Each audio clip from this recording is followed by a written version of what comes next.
violência obstétrica, uma gravíssima e intolerável violação de direitos humanos contra mulheres. Percebam só que no sistema interamericano, a violência obstétrica foi abordada pela primeira vez em um caso contencioso no dia 16 de novembro de 2022, muito recente, quando a Corte Interamericana julgou o caso Brites Arce e outros contra a Argentina.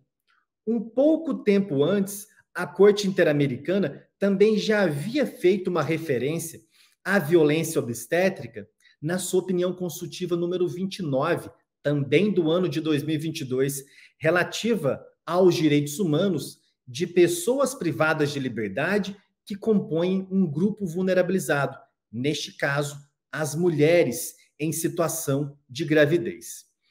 Pois bem, vamos analisar com mais detalhes o caso Brites Arce e outros contra a Argentina. Projetei na tela para vocês um breve resumo do contexto fático deste caso. Essa argentina, Cristina Brites Arce, estava grávida de 9 meses, foi a um hospital público em Buenos Aires, onde fez um ultrassom, que indicou que o feto já estava morto, motivo pelo qual foi internada para induzir o parto do feto morto. A indução do trabalho de parto começou às 1h45 da tarde e se encerrou às 5h15 do mesmo dia, quando foi transferida Cristina Brites Arce para a sala de partos com dilatação completa, ou seja, durante esse tempo, quase que 4 horas, ela ficou tão somente sendo induzida a iniciar um trabalho de parto. Durante esse tempo, repito, quase 4 horas, Cristina Brites Arce teve que esperar por 2 horas numa cadeira. Brites Arce faleceu no mesmo dia, às 18 horas, por parada cardiorrespiratória não traumática.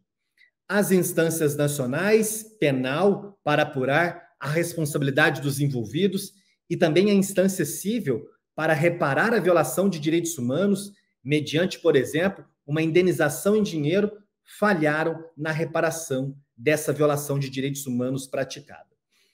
Nessa decisão da Corte Interamericana, assim como em outras decisões, a Corte aproveita o momento para dialogar com outros sistemas internacionais de proteção, para dialogar com o sistema europeu, com o sistema onusiano, em especial para tentar identificar a normativa comparada do direito internacional dos direitos humanos a respeito do direito humano das mulheres de não serem vítimas de violência obstétrica, bem como para dialogar com a eventual jurisprudência dos demais sistemas internacionais de proteção. Estamos diante daquilo que podemos denominar de um universalismo jurisprudencial, que vimos lá na primeira aula dessa nossa certificação. Os sistemas regionais e o sistema global, eles conversam entre si. Eles submetem as suas respectivas jurisprudências a um estado de convergência ou divergência, e no estado de divergência, que seja pelo menos fundamentada. Vejamos, então, algumas anotações realizadas pela Corte Interamericana no caso Brites Arce. Normas internacionais sobre os deveres especiais do Estado em relação à gravidez. Declaração Americana dos Direitos e Deveres do Homem, artigo 7º. Toda mulher em estado de gravidez ou em época de lactância, assim como toda criança, tem direito à proteção, cuidados e ajuda especial. É um dispositivo que não é tão explícito em relação à violência obstétrica, mas pode sim ser considerado mais uma fonte normativa para prevenir essa violação de direitos humanos. Vamos agora para o sistema global, Convenção da ONU sobre a eliminação de todas as formas de discriminação contra a mulher. O seu artigo 4º, parágrafo 2º, estabelece assim: a adoção pelos Estados-partes de medidas especiais, inclusive as contidas na presente convenção, destinadas a proteger a maternidade, não será considerada discriminatória. é uma ação afirmativa proteger a mulher no contexto da maternidade em sentido amplo. Seguimos com o mesmo dispositivo. Sem prejuízo do disposto no parágrafo 1º, os Estados-partes devem garantir à mulher serviços apropriados em relação à gravidez, ao parto e ao período posterior ao parto, proporcionando serviços gratuitos quando for necessário e lhe assegurarão uma nutrição adequada durante a gravidez e a lactância. Mais uma vez, é um dispositivo mais amplo, muito importante, que, embora também não seja tão explícito, inclusive de nominar uma prevenção da violência obstétrica, é mais uma fonte, agora do sistema global, para que possamos trabalhar numa espécie de microsistema normativo para a proteção das mulheres diante dessa violação de direitos humanos. Ainda no artigo 12, estávamos no artigo 4º, artigo 12 do mesmo tratado. Os estados têm a obrigação de oferecer serviços médicos adequados na gravidez, no parto e posteriormente a este. Ainda no sistema global, o PIDESC, Pacto Internacional dos Direitos Econômicos, Sociais e Culturais, artigo 12, assim prevê. Os Estados-partes no presente pacto reconhecem o direito de toda pessoa ao desfrute do mais alto nível possível de saúde física e mental. Parágrafo 2º, entre as medidas que devem ser adotadas, os Estados-partes no pacto, a fim de assegurar a plena efetividade desse direito, devem providenciar o necessário para a redução da mortalidade materna e também da mortalidade infantil. Saímos de um diálogo com a normativa internacional, vamos agora para uma jurisprudência internacional relacionada à gravidez, que a Corte Interamericana menciona em um diálogo durante a sentença no caso Brites Arce contra a Argentina. O primeiro caso que a Corte Interamericana menciona é da sua própria jurisprudência contenciosa, um caso contra o Paraguai envolvendo uma comunidade indígena, quando a Corte Interamericana explicou o seguinte: todos os estados devem oferecer políticas de saúde adequadas que permitam oferecer assistência com pessoal treinado adequadamente para a proteção dos nascimentos, políticas de prevenção da mortalidade materna, através de controles pré-natais e pós-parto adequados, e instrumentos legais e administrativos em políticas de saúde que permitam documentar adequadamente os casos de mortalidade materna. Avançando agora, vamos para o diálogo da Corte Interamericana com algumas manifestações de órgãos de tratado do sistema global em sede de comentário geral. Para você que não tem um domínio maior sobre o conhecimento do direito internacional dos direitos humanos, essa expressão comentário geral é um tipo de documento que podemos classificá-lo, sim, como jurisprudencial, emitido pelos órgãos de tratado do sistema global. Quem tem o meu livro com o Tim, o Jurisprudência Internacional de Direitos Humanos, vai encontrar um capítulo específico sobre esse assunto. No início do desenvolvimento dos comentários gerais, os órgãos de tratado do sistema global utilizavam aquele expediente para ensinar os Estados-partes dos respectivos tratados como deveriam redigir e submeter relatórios periódicos, notificando e noticiando a situação geral dos direitos humanos no seu território. Numa perspectiva de desenvolvimento deste mecanismo de estudo do direito internacional, os órgãos de tratado do sistema global passaram a utilizar esses comentários gerais como uma forma tanto de consolidar uma jurisprudência anterior em casos contenciosos individuais e também, vejam só que interessante, a utilizar dos comentários gerais para se antecipar a possíveis violações de direitos humanos sobre uma agenda mais contemporânea. Por isso, nos comentários gerais, nós não vamos identificar somente uma revisão, uma consolidação da jurisprudência já produzida, mas também os órgãos de tratado tentando se anteciparem a violações de direitos humanos em agendas mais modernas e contemporâneas para os estados nacionais. Vamos voltar aqui para a tela. Comitê DESC, Comitê de Direitos Econômicos, Sociais e Culturais, que é o órgão convencional do PDESC. No seu comentário geral número 14, o Comitê DESC aponta o seguinte: os estados devem adotar medidas para melhorar a saúde materna e atenção em saúde anterior e posterior ao parto, o que implica adotar as medidas necessárias para evitar as mortes maternas preveníveis. Em um outro comentário geral, também do Comitê DESC, comentário número 22, o Comitê DESC assim se manifestou: o direito à saúde sexual e reprodutiva é indivisível e interdependente de outros direitos que fundamentam a integridade física e mental das pessoas e sua autonomia, como o direito à vida, e que a falta desses serviços de atenção obstétrica de emergência é causa, muitas vezes, de mortalidade materna, que, por sua vez, é uma violação do direito à vida ou à segurança e, em determinadas circunstâncias, pode até mesmo constituir tortura. Vamos para outro órgão de tratado, que é o Comitê para a Eliminação da Discriminação contra a Mulher, também conhecido como Comitê CEDAW. No seu comentário geral número 24, o Comitê CEDAW disse o seguinte: é obrigação dos Estados-partes garantir o direito da mulher a serviços de maternidade gratuitos e sem riscos, e a serviços obstétricos de emergência, e que devem ser destinados a esses serviços o máximo de recursos disponíveis. Saímos agora do sistema global, vamos para o sistema europeu.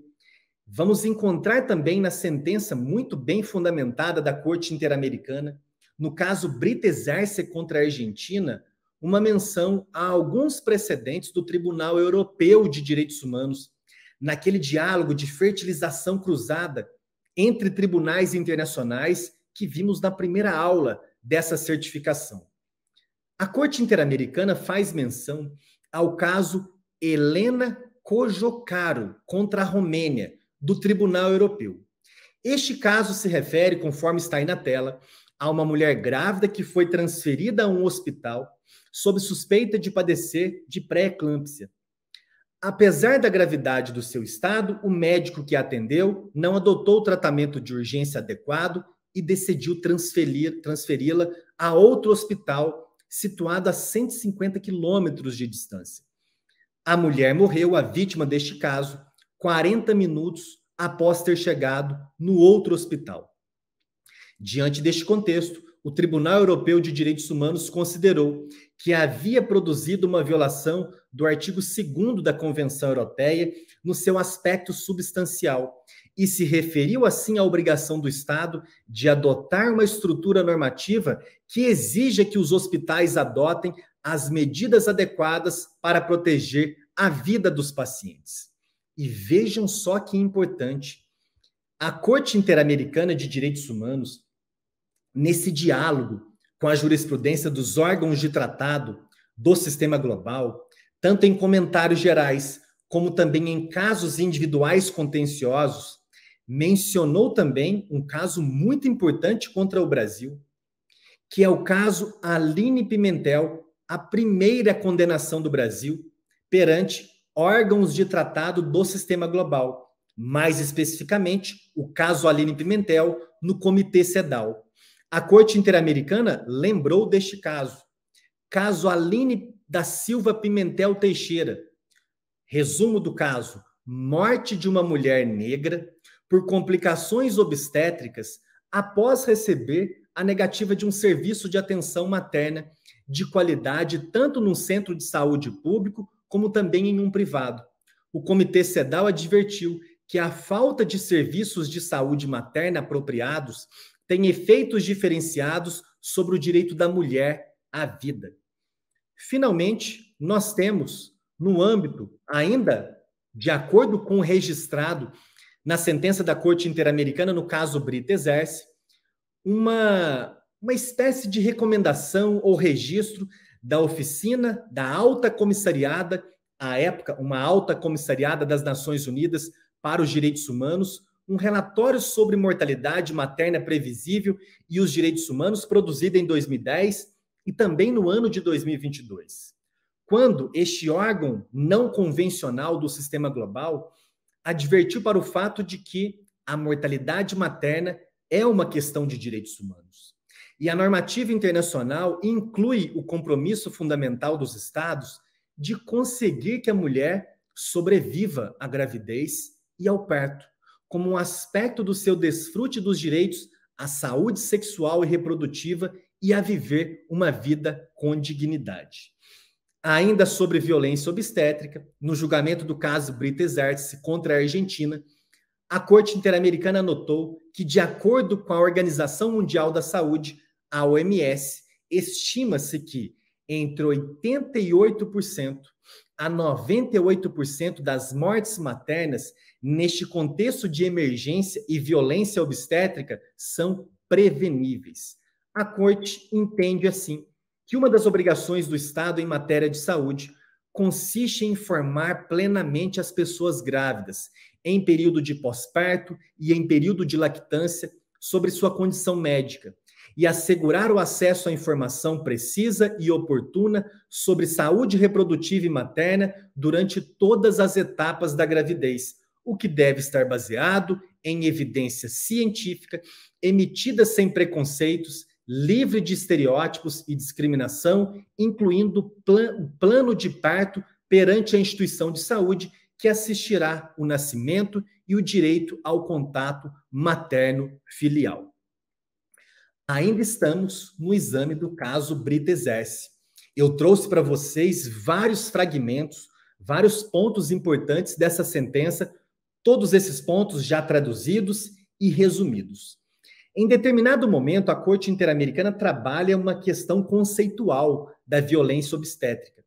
chamando atenção para o fato de que a violência obstétrica consiste numa forma específica de violência exercida durante a gravidez, no parto e depois do parto, no acesso aos serviços de saúde, tratando-se de uma violação de direitos humanos e uma violência baseada em gênero, que abarca todas as situações de tratamento desrespeitoso, abusivo, negligente ou de denegação de tratamento durante a gravidez e na etapa prévia, durante e posterior ao parto, em centros de saúde públicos e privados. Atentem-se, portanto, para o fato que, apesar da expressão violência obstétrica, a violência obstétrica não pressupõe uma violência e uma coerção física. A violência obstétrica pode se configurar também em um cenário de emergência obstétrica quando a mulher não tem acesso aos serviços adequados de saúde. A violência obstétrica pode constituir também uma violência moral, uma violência psíquica, quando a mulher é desrespeitada durante ou após o parto.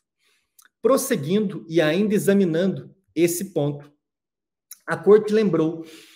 que o artigo 7º da Convenção de Belém do Pará estabelece que os estados têm o dever de prevenir, punir e erradicar a violência contra as mulheres, para o qual devem abster-se de incorrer em atos constitutivos de violência de gênero, incluído aqueles que ocorrem durante o acesso a serviços de saúde reprodutiva. Neste caso, Brita Ezerce, porém, a Corte Interamericana acabou não reconhecendo de forma mais clara uma violação à Convenção de Belém do Pará, embora tenha, sim, utilizado esse tratado como um elemento de corroboração argumentativa, mas a Corte não pôde reconhecer a violação porque a Convenção de Belém do Pará foi ratificada pela Argentina posteriormente à morte da vítima, incidindo aqui, portanto, o princípio da irretroatividade. Apesar disso, porém, a Corte aproveitou para esclarecer que, no seu entendimento, a Convenção de Belém do Pará assegura que as mulheres vivam uma vida livre de violência obstétrica. A Corte também fez menção ao caso SFM contra a Espanha, do Comitê CEDAW, que tratou de violência obstétrica durante o parto. Para encerrarmos, eu trouxe agora a parte mais final da sentença da Corte Interamericana no caso Britezers. No exame deste caso, a Corte constatou que, durante a gravidez da vítima,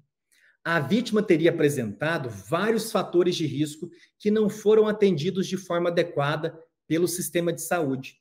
Entre eles, um aumento importante de peso, um antecedente de pressão arterial e também um precedente de alta pressão numa gravidez anterior.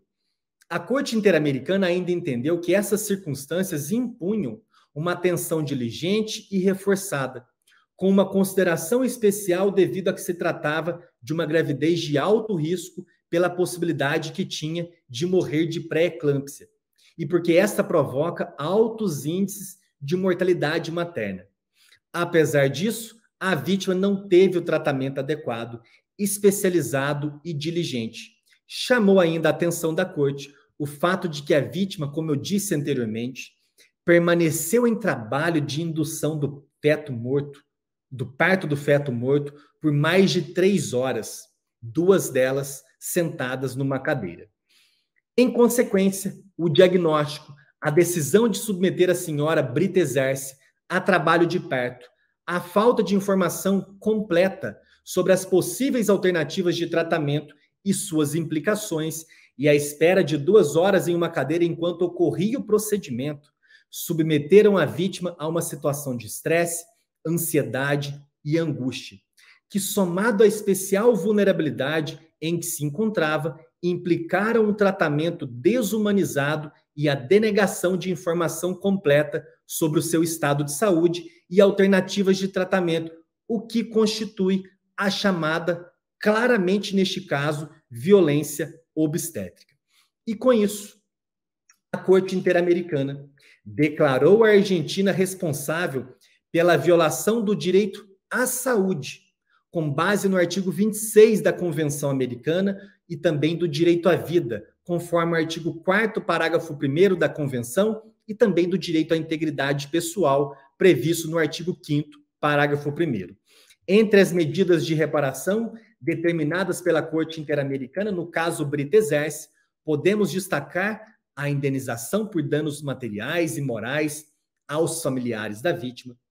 Também foi determinado ao Estado que desenhasse uma campanha de difusão sobre os direitos relacionados à gravidez, ao trabalho de parto e pós-parto e as situações que possam configurar casos de violência obstétrica. Com isso, encerramos mais um tópico dessa aula sobre a jurisprudência da Corte Interamericana sobre direitos humanos das mulheres. Nós vimos, a partir deste caso contencioso contra a Argentina, que há uma série de dispositivos de tratados do sistema interamericano, em especial a Convenção de Belém do Pará, e do sistema global, no PDESC, e também na Convenção Temática sobre os Direitos das Mulheres, que assegura uma base normativa suficiente para tratar e responsabilizar estados pela prática da violência obstétrica. Vimos, então, que a primeira vez que a Corte Interamericana tratou do assunto de maneira mais ampla, de maneira mais direta, em um caso contencioso, foi justamente no caso Britezers contra a Argentina.